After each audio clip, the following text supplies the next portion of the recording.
नमस्कार, मी ज्ञानेश्वर बोरसे। आज मी आलेलो आहे अधीक्षक अभियंता सार्वजनिक बांधकाम मंडळ छत्रपती संभाजीनगर येथे येण्याचं कारण असं आहे की माननीय अधीक्षक अभियंता साहेब यांनी मला एक पत्र दिलेलं आहे आणि या पत्रामध्ये त्यांनी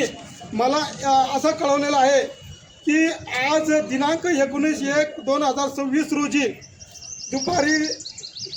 3:30 वाजता मंडळ कार्यालयात बैठक आयोजित करण्यात येत आहे। तरी सदर बैठक येताना आपण स्वतः अभिलेख घेऊन उपस्थित राहावे असे कार्यकारी अभियंता यांना पत्र देऊन व या पत्राची प्रत मलाही देऊन आपण बैठकीत हजर राहण्याचे कळविले। परंतु आज माननीय अधीक्षक अभियंता यांनी ही बैठक घेतली, परंतु या बैठकीमध्ये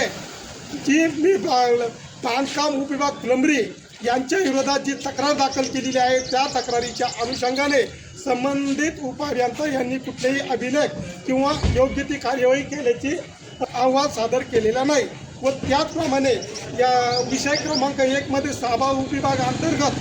जिल्ह्यातील जेवढे सार्वजनिक बांधकाम उपविभाग आहेत त्या उपविभागाअंतर्गत माहिती फलक लावण्याबाबत